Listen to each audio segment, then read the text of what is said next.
Να πούμε λίγο από την αρχή, πολύ απλά, οι εταιρείες διακρίνονται σε δύο είδη. Κεφαλαιοχικές, προσωπικές. Τι σημαίνει κεφαλαιοχική? Σημαίνει ότι βασιζόμαστε στο κεφάλαιο για να λειτουργήσουμε. Προσωπικές βασιζόμαστε στο πρόσωπο. Έχει διαφορά ως προς τα χρέη. Κυρίως η βασική διαφορά που μας ενδιαφέρει. Η ΙΚΕ λοιπόν είναι κεφαλαιοχική επιχείρηση.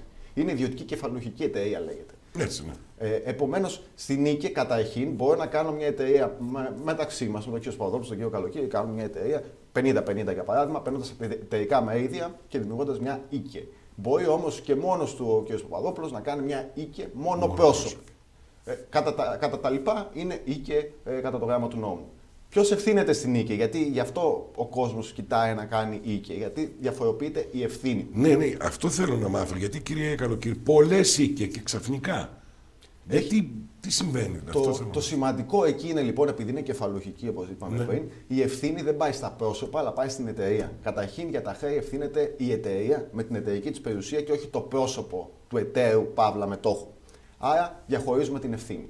Βέβαια, για να είμαστε ακριβείς με τις νέες νομοθεσίες και όλα αυτά που έχουν γίνει, υπάρχει σε μια ΙΚΕ που πιάσαμε την ΙΚΕ πάντα ένας διαχειριστής. Ο διαχειριστής λοιπόν θα έχει ευθύνη για τα χρέη που θα δημιουργήσει στο δημόσιο. Άρα υπάρχει κάποια ευθύνη από πίσω. Βέβαια.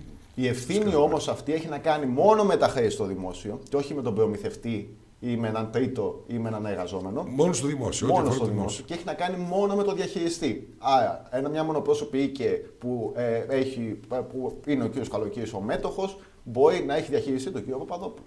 Χωρίς να είναι μέτοχος ή εταίρος ο διαχειριστής. Άρα, μπορεί ένας υπάλληλος, ένας διευθυντής μιας εταιρείας, ένας εργαζόμενος να είναι διαχειριστής. Δεν πρέπει να έχει, μπορεί να μην έχει και μετοχή, συμμετοχή στην εταιρεία. Καθόλου. Οπότε αυτή είναι μια τακτική. Το να κάνω μια ΙΚΕ και να βάλω έναν άλλο διαχειριστή μπροστινό, να τα πούμε απλά, ο οποίος θα έχει την ευθύνη για ό,τι γίνει. Αυτό είναι κάτι σύνηθες. Αυτό κινδυνεύει και με την προσωπική του περιουσία. Ο διαχειριστής. Ως προς τα χρέη στο δημόσιο. Ό,τι δημιουργεί. Μόνο για δημόσιο. Όχι ιδιώτες, όχι τίποτα άλλο. Δηλαδή εφορία ή εύκαταλος. Και ό,τι πρόστιμο μπορεί να μπει από τη λειτουργία της επιχείρησης και επιβάλλεται στο δημόσιο, θα πρέπει ο διαχειριστής είναι υπόλογος και με την ατομική του περιουσία. Γι' αυτό πολλές φορές στη ΣΥΚΕ βλέπουμε άλλους διαχειριστές οι οποίοι δεν είναι καν εταίροι ή μέτοχοι για να έχει την ευθύνη ο συγκεκριμένος άνθρωπος. Επομένως, αυτές είναι οι τακτικές.